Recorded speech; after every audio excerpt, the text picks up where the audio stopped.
Humni waraanaa Suudaan xiyyaara United Arab Emirates dhawee barbadeessuu beeksisaniiti jiran. Biyyoonni yaala ganaa'ii imaamanni Itoophiyaa laga fayyadamuuf hordofaa jirtu seera idil addunyaa cabse jechuudhaan marii taasisuu beeksisaniiti jiran. Kunneen mataa oduu keenyaarraatii amma bal'ina oduu isinitti himna. Humni waraanaa Suudaan xiyyaara United Arab Emirates meeshaa waraanaa fe'uun Kolombiyaa irraa gara kibba lixa Daarfur bu'ee barbadeessanii jiraachuu beeksisan. Xiyyaarri United Arab Emirates buufata xiyyaaraa Nyaalaa jedhamutti barbadaa'uu miidiyaan biyyaalessa Suudaan guyyaarraa gabaaseeti jira. Nyaalaan magaalaa guddoo kibba Daarfur yoo taatu magaalaa tana immoo qabatee jiru humna dafee dhaqqabaa Suudaan RFS ta'uu isaati. Humni kun buufata xiyyaaraa meeshaalee waraanaa ittiin galaafachuuf itti fayyadama jechuudhaan himateeti jira. Humnoonni waraanaa dafee dhaqqabaa Suudaan kun loltoota biyyoota biroo qaacaree lolchiisaa jira jechuudhaan himatullee himannaa isarratti dhiyaate tana haaleeti jira. Humni dafee dhaqqabaa Suudaan yeroo ammaan tana mootummaa biyyaalessa Suudaan mormuudhaan haleellaa raawwachaa kan jiru yoo ta'u biyyattiin gartokkeen humna waraanaa kanaan bulti. Akka gabaasa miidiyaa biyyattii beeksisutti ammoo biyyi United Arab Emirates humna kana deeggarti jechuudhaan guyyaarraa xiyyaara isaanii barbadeessu miidiyaan biyyaalessaa gabaaseeti jira. Qondaaltonni biyyoota laga Naayil ta'an Masrii fi Suudaan waa'ee imaammata laga Abbayyaa irratti mari'achuun tarsiimoon Itoophiyaan fayyadamtee kufaa ta'uu ibsaniiti jiran. Baatii caamsaa keessa gamaan gochii ka dhufee muummee ministeera Suudaan Kamaal Idriisii fi gita isaa kan Masrii Mustafaa Maaduubuu wajjin kamisa kaleessaa marii taasisaniin tooftaan Itoophiyaan laga Naayil irratti akkaataan fayyadamiinsa bishaan laga Naayil qajeeltowwan seera idil addunyaa kan hin hordofnee fi hafuura walta'iinsaa wajjin kan waliin seemne jechuudhaan ibsa waloo baasanii kuffisaniiti jiran. Kamaal Idriis erga aangootti dhufee daawwannaa biyya alaatti godheen daawwannaa Masriituun jalqabaa ta'uu fi idilee isaa hooggantoota olaanoo biyyaa waliin Masriitti marii taasisuu ibsaniiti jiran. Marii isaanii tanaanis hooggantoonni kunneen ibsa waloo isaaniin karaa qindoomina Komishinii Teeknika dhaabbata waliin bishaan Abbaay kan dhimma Abbayyaa irratti ejjennoo isaanii qindeessuu fi itti gaafatamummaa qabuun akkaataa waliigaltee fayyadamiinsa laga Abbayyaa kan bara 1959 tumamee jiruun irra deebi'uudhaan mirkaneessaniiti jiran.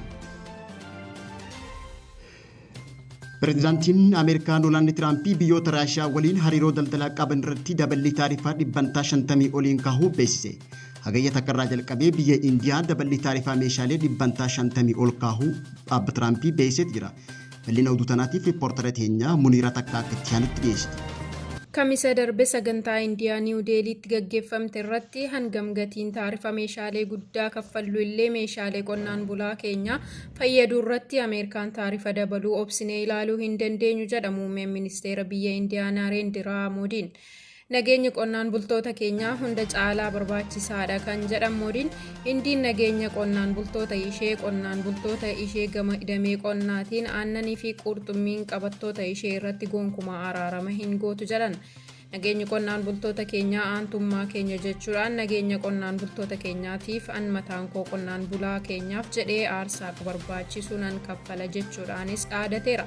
Indiin dhimma kana irratti mariin daldala Waashingitan waliin taasiftu keessatti qabxiilee gurguddoo Niiw Deeliin itti maxxanan keessaa tokko Indiin gabaa qonnaa fi aannanii bal'aa ishee argachuuf fedhii qabaachuu ishee ibsiteetti. Indiyaa fi US waliigaltee daldalaa biyyoota lamaanii irratti marsaa 5 mari'achaa Tiraamp meeshaalee Indiyaa irratti taarifa 50% kan ka'an yoo ta'u muummichi ministeeraa biyyattii garuu damee qonnaa biyyattii irratti araarama akka hin raawwanne dhaadataniiru. Indiyaa fi US waliigaltee daldala biyyoota lamaanii irratti marsaa 5 mari'achaa kan turan yoo ta'u hanga ammaatti garuu tokko hin xumurre.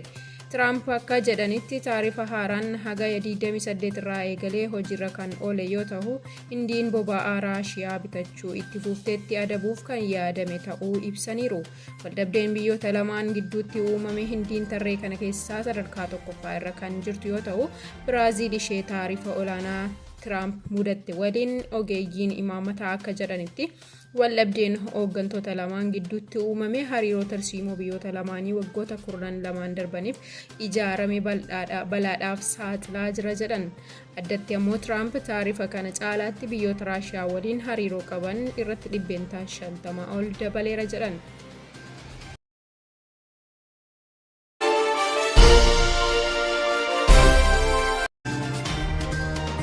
Jamtoota hordoftoota lammii miidiyaa irraa oduu isaatii kanaaf qaballee dhiyaanne kanan gammattee caqasaa turtanii oduu yeroo biraatiin hanga wal agarrutti turtii gaarii.